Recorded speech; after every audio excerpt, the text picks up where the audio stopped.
Bueno, continuando con los contenidos relacionados con la sexualidad, hoy vamos a ver algunas alteraciones de la vida sexual, alteraciones bastante graves, significativas, y vamos a empezar con las parafilias. En la jornada de hoy nos vamos a enfocar en las desviaciones del objeto sexual.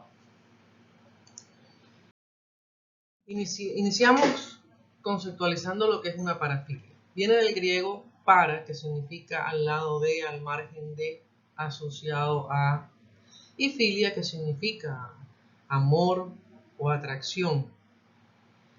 Es un trastorno donde el individuo tiene grandes fantasías recurrentes que provocan una excitación sexual y que son conductas que involucran objetos y conductas en la meta desviadas. ¿Se acuerdan en las actividades anteriores que habíamos visto que la sexualidad normal tiene dos componentes importantes? El objeto sexual, que es a través del cual se gratifica el individuo, que es lo más variado que existe, y el fin sexual o meta, que es lograr el intercambio genital o la cópula con la persona amada, dentro de los parámetros de una sexualidad saludable, que también lo vimos.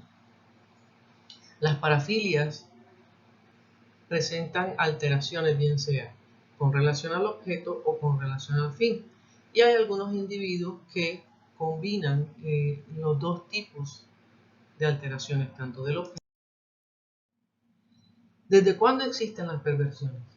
Son legendarias desde hace mucho tiempo. El Marqués de Sade, tenemos referencias en la Biblia, desde hace mucho tiempo. Y en la medida en que surgen nuevos accesorios, en la medida en que, por ejemplo, apareció el celular o el teléfono, pues aparecieron nuevas parafilias. En la medida en que suceden cosas nuevas, en que hay, por ejemplo, muñecos inflables a la venta o diseños anatómicos según lo que tú desees, pues aparecen otro tipo de parafilias. También de acuerdo a ciertas prácticas, a raíz de ciertas enfermedades en unas regiones, surgen otro tipo de parafilias, como las vamos a ver más adelante. ¿Qué características comportan las parafilias? En general, todas las parafilias, que dependen psicológicamente del objeto del deseo. Por ejemplo, si es un fetichista de los pies, que se llama parcialismo, él va a depender exclusivamente de los pies para poder tener una excitación sexual.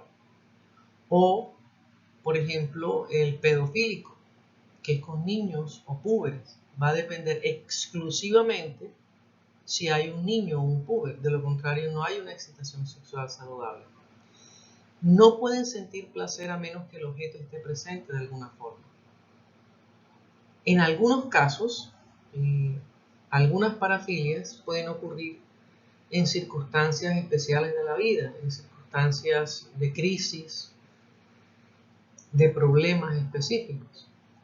Pero el DSM-5, que es el Manual de Clasificación de las Enfermedades de la APA, estipula que para que se diagnostique una parafilia, el comportamiento recurrente de los episodios irresistibles tiene que ocurrir durante 6 meses seguidos. Si no satisfacen sus deseos, estas personas se obsesionan por este tipo de conducta.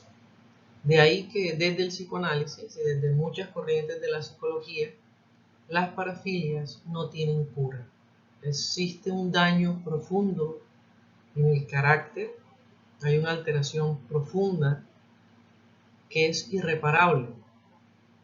Es lamentable que en Colombia, por ejemplo, un pedofílico comprobado que ha sido cogido en pleno acto, cumple una condena de 8 años, que no es nada para estos casos, y quede libre. Sabemos que por sus características, por su carácter deteriorado, va a seguir buscando niños para abusar de ellos. Siempre han existido, como les decía, en algunas partes, por ejemplo, existen prácticas con animales. La práctica con animales es una parafilia, pero cuando son hechas de manera muy circunstancial en determinadas épocas de la vida, son hasta consideradas como parte de la cultura de ciertas, así, entre otras cosas. ¿Qué debe estar en los parafílicos? ¿Qué tres características importantes existen en estos sujetos? Existen tres características básicas. Una que está relacionada con la voluntad de poder, o sea, el sentirse poderoso, el sentirse que controla la situación. Dos, hay una actitud de riesgo, puede ser cogido en el acto. Esa adrenalina que producen en las situaciones de riesgo les encanta. Y la otra es la de desquite. A mí me pasó, yo hago que le suceda a otras personas. La voluntad de poder, como ya les he dicho, el individuo debe demostrarse que tiene mayor poder sobre la víctima. Gozan cuando sienten que el otro es más débil. La actitud de riesgo. Hay una excitación sexual en la situación de poder vencer al extraño. Porque habitualmente en las parafilias el objeto que se elige, generalmente, no en todos los casos, es un extraño. Pero esa situación de riesgo está asociada con conflictos en la infancia. Y la situación de desquite, que es la revancha, pasó a ser un objeto en la infancia de un comportamiento donde fue víctima, ahora va a ser victimario. Es muy común estos tres componentes en todo y muy triste. Hoy vamos a empezar a ver las alteraciones del objeto sexual. En otras presentaciones veremos las desviaciones del fin sexual.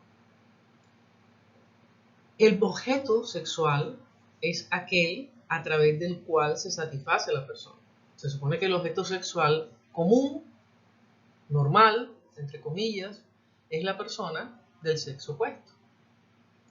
Hoy en día, la homosexualidad no es considerada una perversión. Por eso no está incluida en las desviaciones del objeto. No está incluida en el DSM-5. Un homosexual no es un perverso. Es una inversión, es un trastorno por fallas en los procesos de identificación, pero no es una parafilia. Por eso no está incluido acá. ¿Con qué vamos a empezar? Hay varias, como las vemos aquí. Vamos a empezar. Y las alteraciones de sustitución. Estas que las vamos a ver en la próxima actividad académica. Voyeurismo, felacio, transvestismo, exhibicionismo, sadismo, etc. Vamos a ver en la próxima. Vamos a ver las desviaciones del objeto. Empezamos con la pedofilia o paidofilia.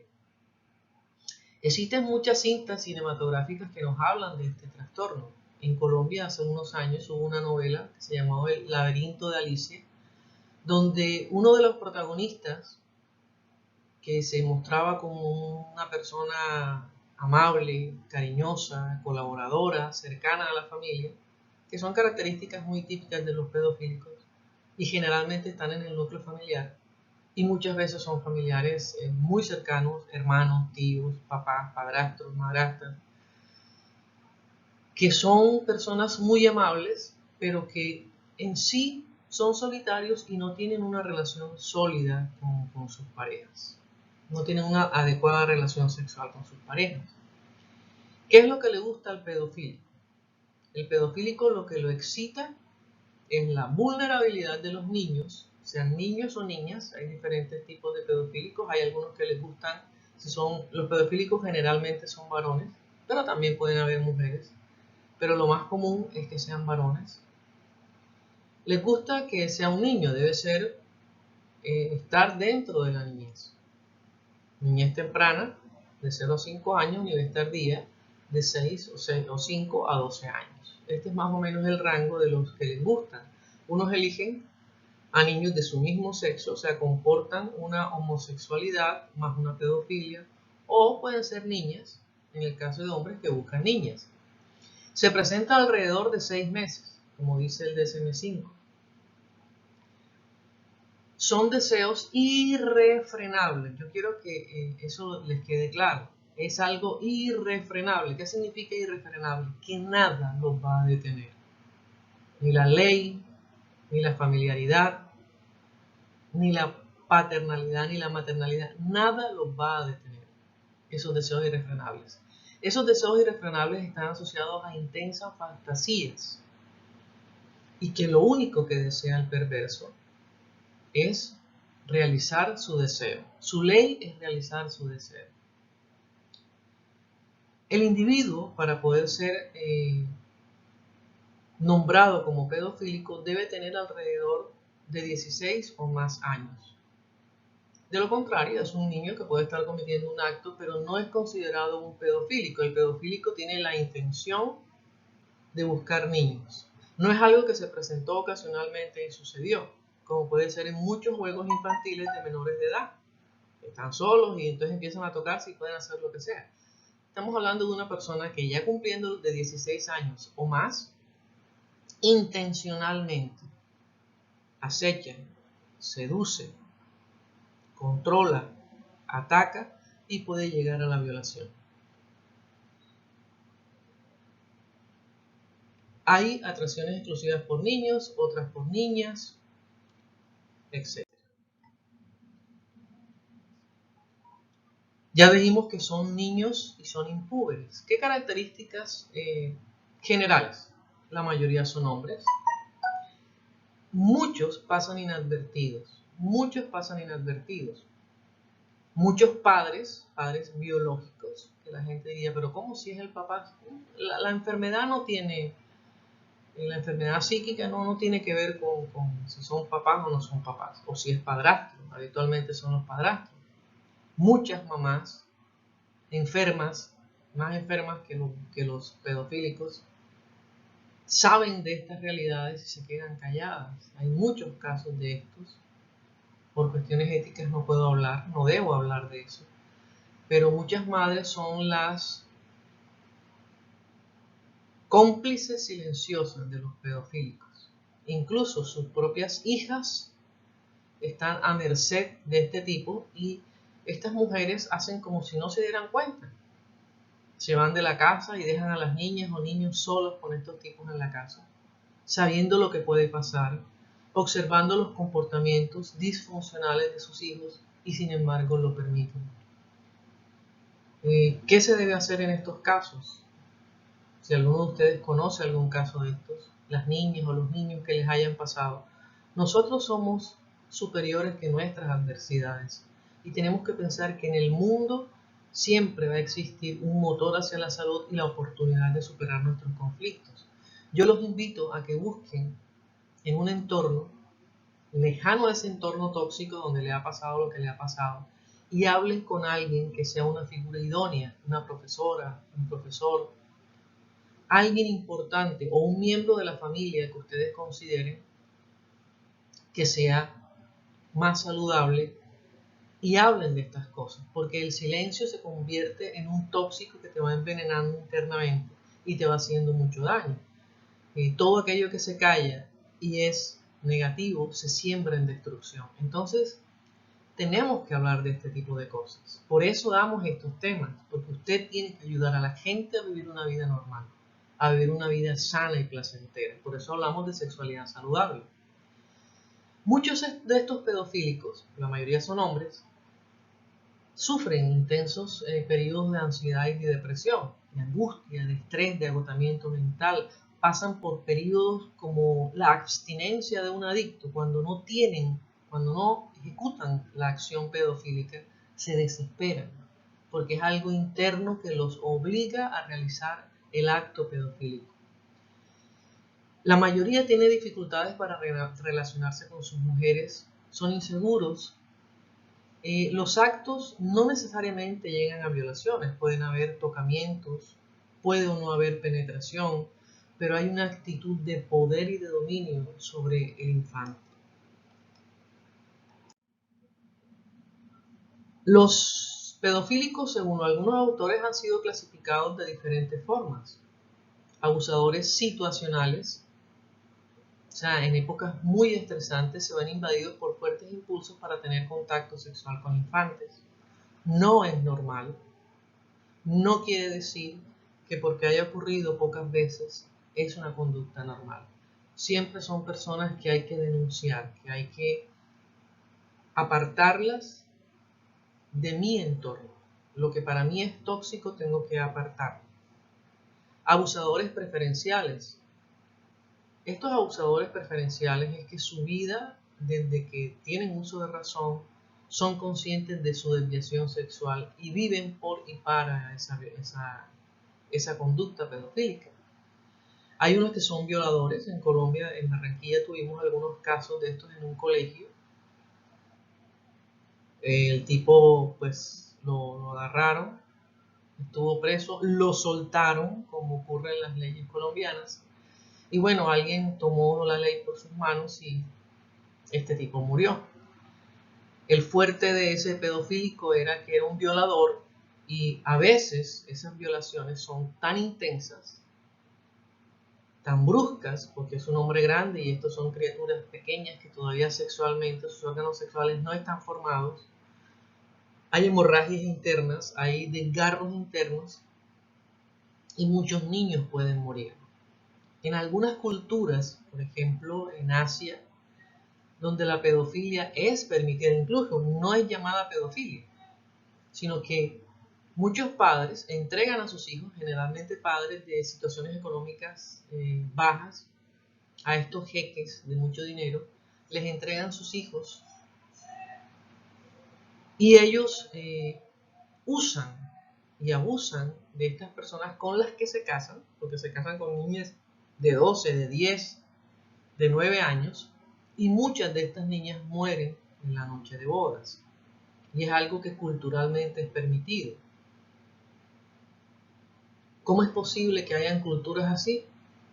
Desafortunadamente existen y sabemos que la niñez es una población vulnerable, es una población frágil y todos los que somos agentes de salud debemos propender por defender a los niños, a los ancianos también, a los animales, pero en este caso estamos hablando de los niños.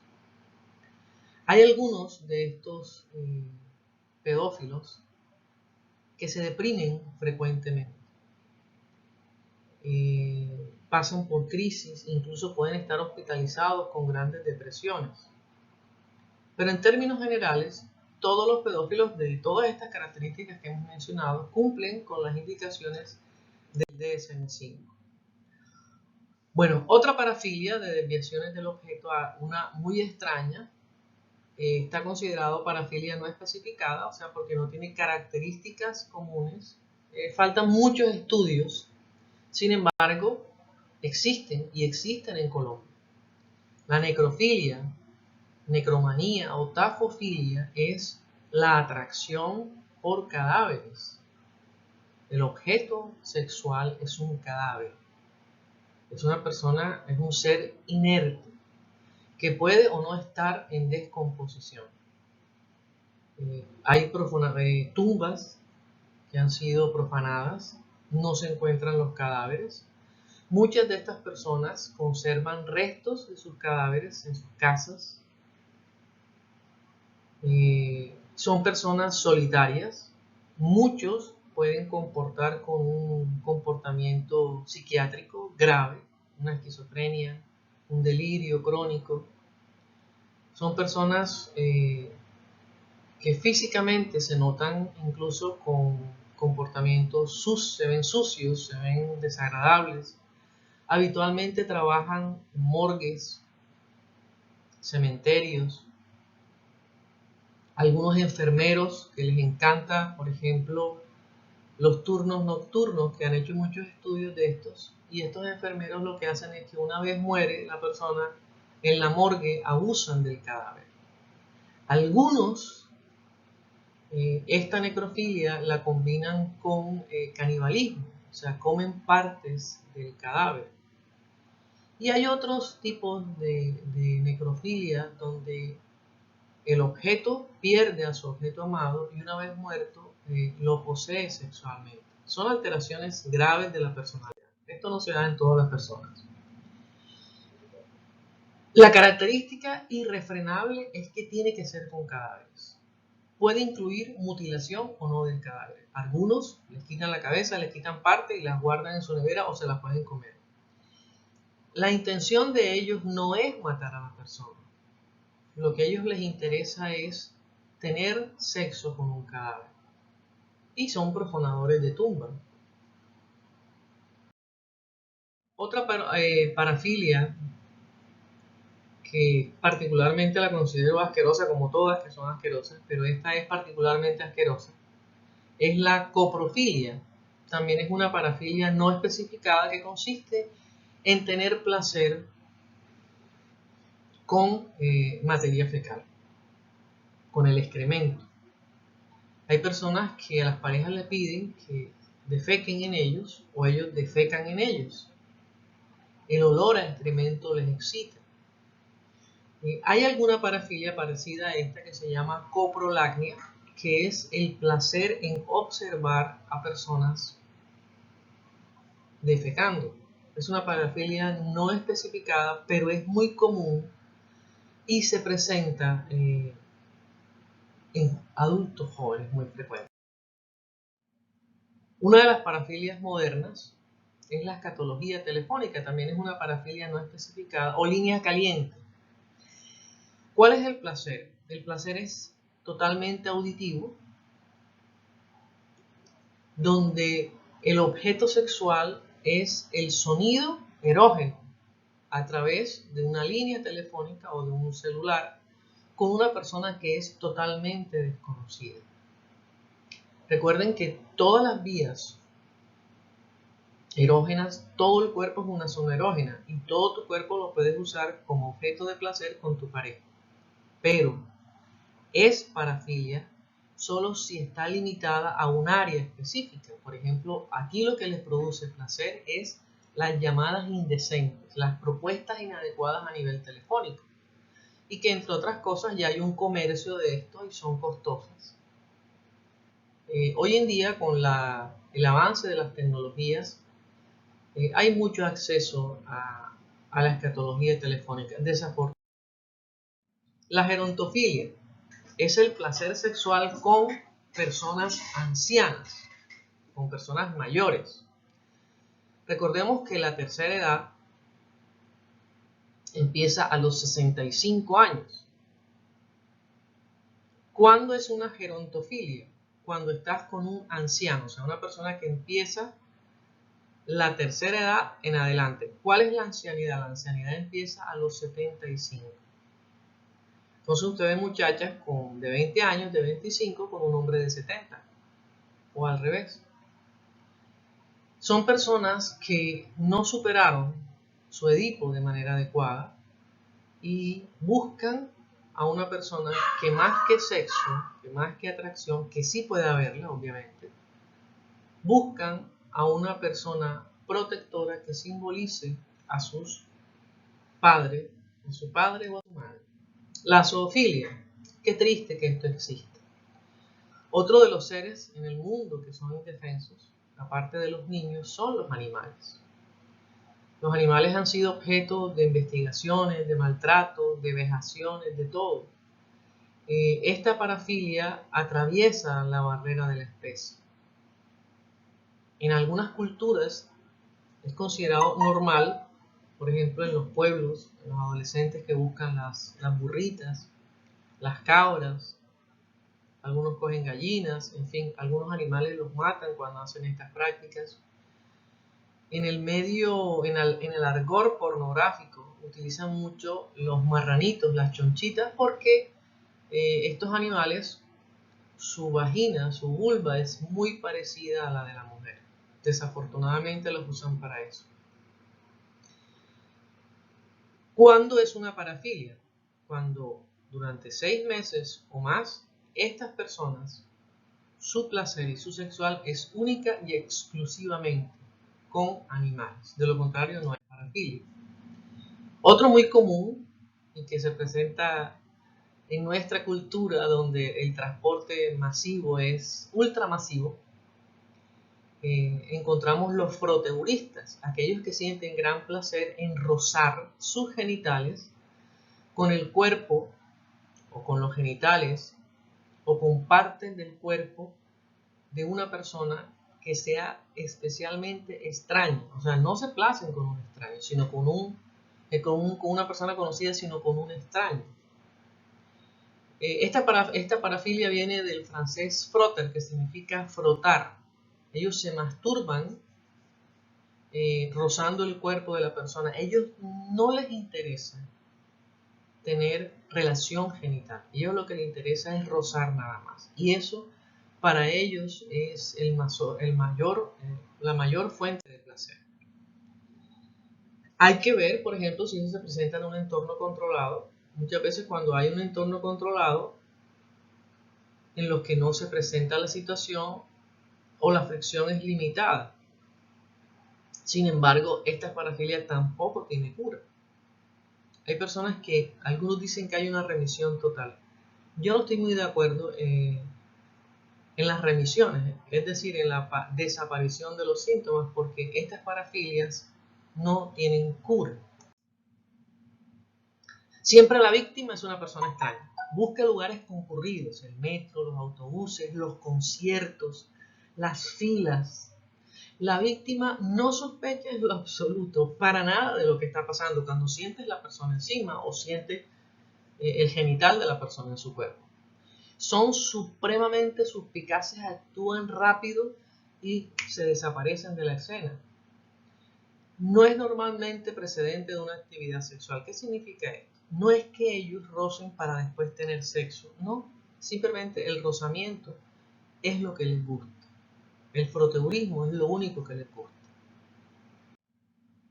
Vamos a entrar a otra, que es el fetichismo, y que hay grandes cantidades de objetos fetiches. Vamos a ver algunos porque esto es muy extenso.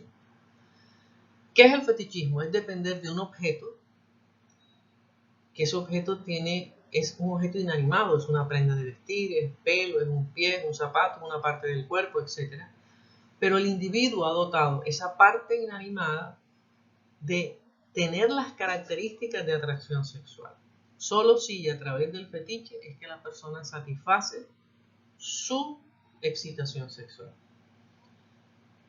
El fetiche es lo más variado que existe. Nosotros en la vida pasamos por fases donde el fetiche es un elemento tranquilizador. Por ejemplo, el niño que llora y la mamá le pone el chupo, que me parece, yo no sé por qué las mamás hacen eso, para que se calme, para que se tranquilice, se tranquilice y el niño se queda quieto. Algunos tienen el trapito, o se duermen con la almohadita, o con el muñequito. O sea, el fetiche es algo que sustituye a la persona amada y que representa la tranquilización, la paz y la tranquilidad.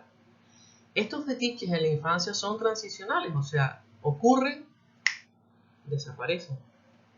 Pero cuando ya hablamos de fetichismo con perversión, el fetiche pasa a ser el objeto de la gratificación sexual. Sin el fetiche no hay placer. Esa es la perversión. Desde la etnología, en algunas civilizaciones, fetiche significa objeto mágico, objeto al cual se le rinde culto. Hay muchos objetos que la gente les rinde culto. Desde la psiquiatría, el fetiche es un objeto al cual se ha desviado la libido, en vez de ser hacia el objeto amado, se ha desviado hacia una parte del objeto amado o a cualquier otro objeto. Ya lo vamos a ver. ¿Cuándo se diagnostica si es fetichismo? Solo si la fuente más importante de placer y estimulación sexual es exclusivamente a través del fetiche. Las fantasías fetichistas son muy frecuentes, es algo irrefrenable y se presenta más que todo en los hombres.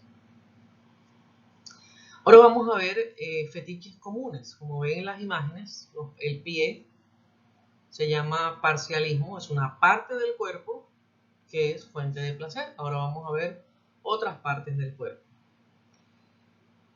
¿El parcialismo qué es? Es la gratificación sexual de una parte específica del cuerpo, los pies, las manos, los glúteos, el cabello, las orejas, el ojo. Ahora vamos a ver algunas de esas.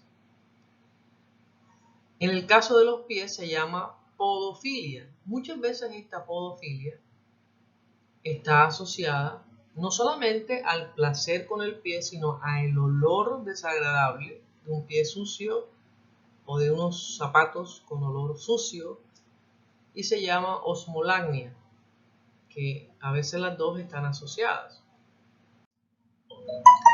Hay otras formas de fetichismo, de parcialismo, por ejemplo, la machalagnia es el placer por las axilas, lamer, tocar, etcétera, todo lo que se les ocurra con las axilas. Con la nariz, nasofilia. Con el cabello, tricofilia. Con los glúteos, pigofilia.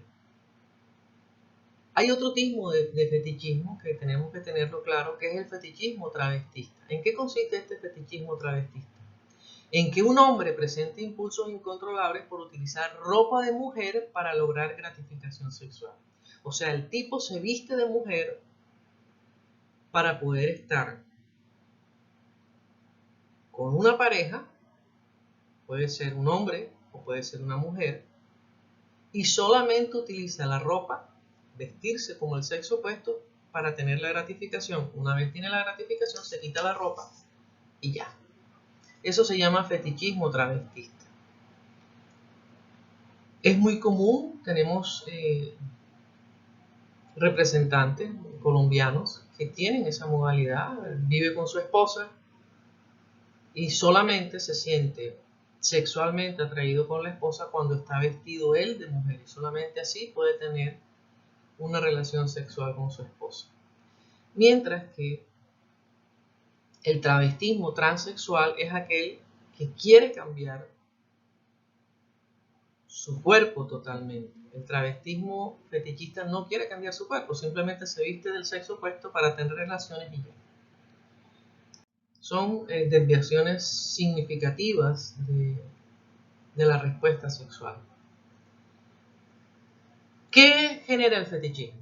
Si no está el objeto fetiche, su vida sexual es muy difícil, hay falta de erección, dependen exclusivamente del fetiche, tienen conductas extrañas.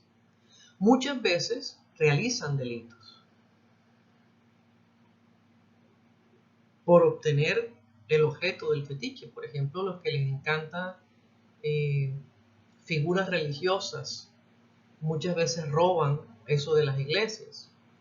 Estos fetiches les producen grandes perturbaciones. Hay pérdida de autocontrol, hay conductas compulsivas irrefrenables, como las hemos dicho. En muchos casos, dificultades con las parejas y dificultades en las relaciones interpersonales. Se preocupan por ciertas partes del cuerpo y hay que tener mucho cuidado con eso. Recuerden que en la respuesta sexual humana todo debe ser consensuado, es decir, en acuerdo a través de un diálogo explícito. No es que yo creí que tú querías, no, debe ser explícito, consensuado, porque muchas veces en una práctica normal puede haber un efecto fetichista, ¿verdad? Que se vista de, no sé, de marciano o de alguna cosa, pero es algo ocasional, no es la norma. Lo que hace la perversión es que... Vamos a ver algunos fetiches sexuales. Por ejemplo, la urofilia o la urolagnia, una parafilia no especificada que es el placer en sentirse orinado o en orinar a la persona. La autonepoiofilia, por ejemplo, hombres o mujeres adultas que usan pañales, vestirse de bebés con pañales y así tener relaciones sexuales. La dracofilia puede ser en hombres o mujeres que sienten gran placer por las lágrimas, por ver llorar a sus parejas. No se resisten ante el llanto y por eso muchos comportamientos sádicos en algunos hombres, cuando ven a su pareja llorando, eso les place tanto y ya les calma la tensión, porque es el estrés de no observar a alguien llorando. La eproctofilia, o sea, el placer por los gases, el placer en sentir los flatos, el olor de los flatos. Disfrutan inhalar olores fétidos provenientes de sus parejas sexuales. La clismafilia es el placer en utilizar enemas, durante la relación, después de la relación, colocárselos ellos, es introducirse líquidos en el ano. La hierofilia es el placer sexual con figuras de tipo religioso, o ellos se ponen, como el dibujo que hay ahí, la imagen que hay ahí, colgados como un Cristo, o tienen conductas onanistas, masturbatorias con figuras religiosas, etc.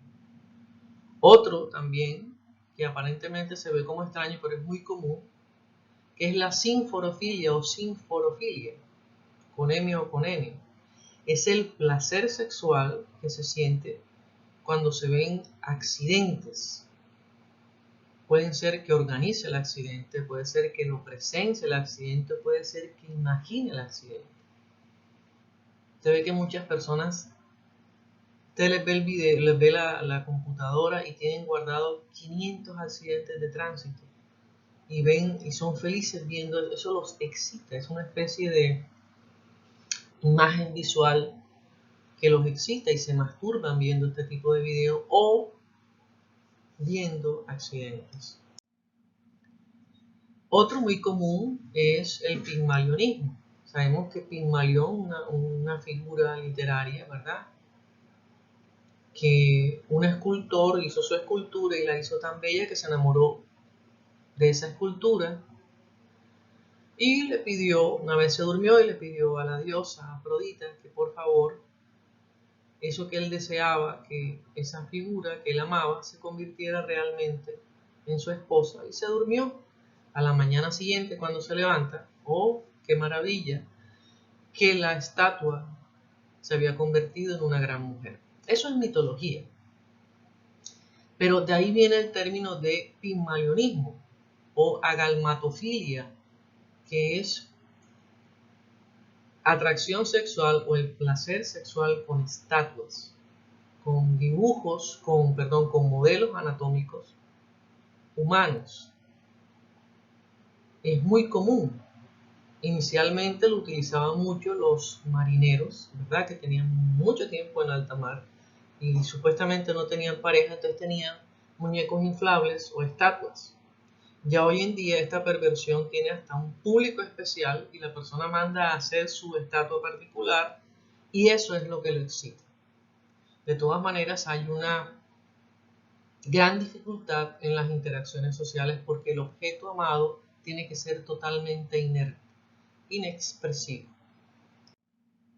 La dendrofilia es la atracción sexual hacia las plantas.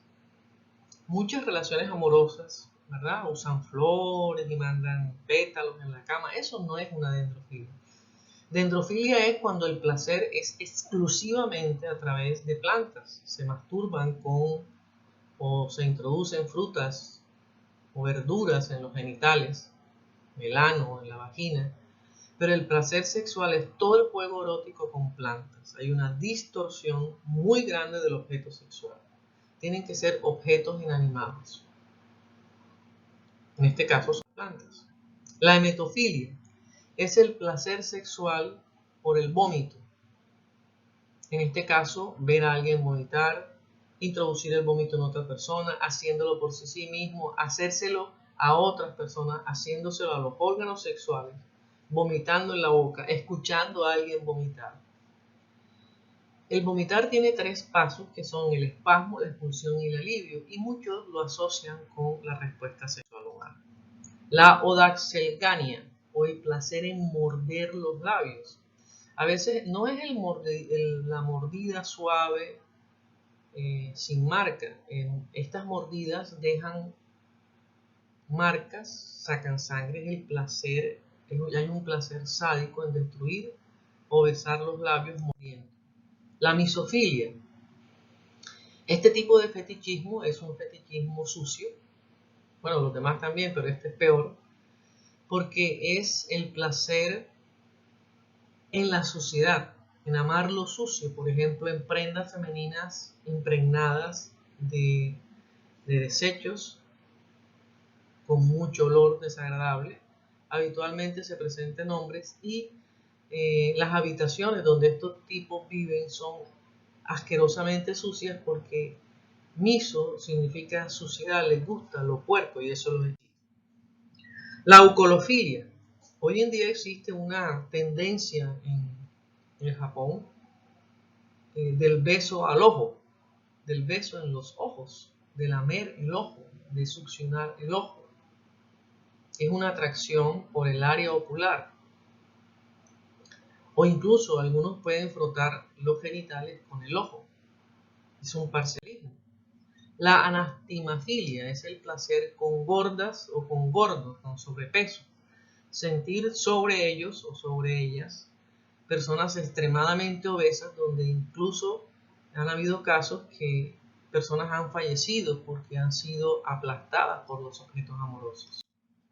La cromotofilia es la desviación del objeto que consiste en placerse con partes amputadas. Puede ser una prótesis, como vemos aquí en el dibujo. Sienten placer con los moñones de la persona amputada. No con el paciente amputado, sino con el moñón o con la parte amputada o con la prótesis, que es diferente. La abasiofilia, que es diferente a la cromotofilia. La abasiofilia es el placer sexual con la persona con discapacidad física, la persona que tiene una mutilación, pero tiene la relación con la persona, pero la persona tiene que tener una mutilación. Esta basiofilia, muchos estudios se han hecho y dicen que en poblaciones donde hubo mucho polio, personas que quedaron con grandes secuelas de polio, algunos con pérdidas de miembros inferiores, la cantidad de abasofílicos en estas regiones era muchísima. Sin embargo, hoy en día es considerada una parafilia. Abasiofilia. Vamos a ver otra que es muy común hoy en día, que es los fetiches son o el tatuaje o piercing o cicatrices. No quiere decir que una persona que se haga un tatuaje tenga esta estigmatofilia, de ninguna manera. No es el tatuaje en sí, es el placer en tener una relación genital con una persona que tenga tatuajes. Si la relación no es así, no hay placer.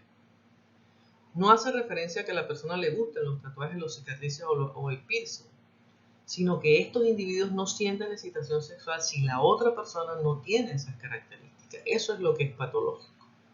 Abarca la atracción a marcas, heridas o cicatrices. ¿Qué les gusta?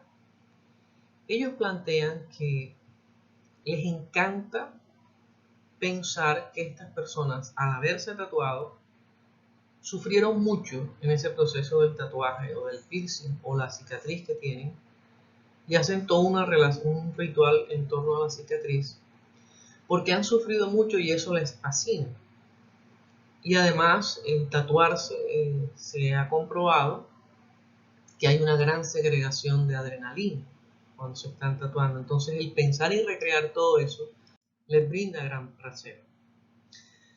Ya para terminar, les traigo algo de Melanie Klein, una psicoanalista. Mire lo que ella dice.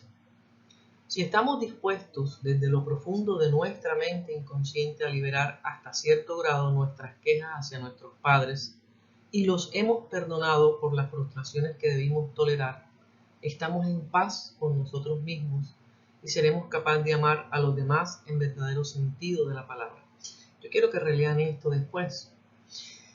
El perdón y la liberación en muchos de nuestros padres, por su vida, por lo que les tocó vivir, no sé, no nos protegieron lo suficiente o no les protegieron lo suficiente y caíste con una persona parafílica en tu vida. Tienes que aprender a perdonar porque el perdón te libera. Me pareció muy interesante estas palabras de Melanie Klein. Hay que liberarse de lo más profundo del dolor de nuestra alma porque caer en manos de un parafílico es un gran sufrimiento. Nos vemos en la próxima y Espero saquen buen provecho de estas actividades. Hasta la próxima.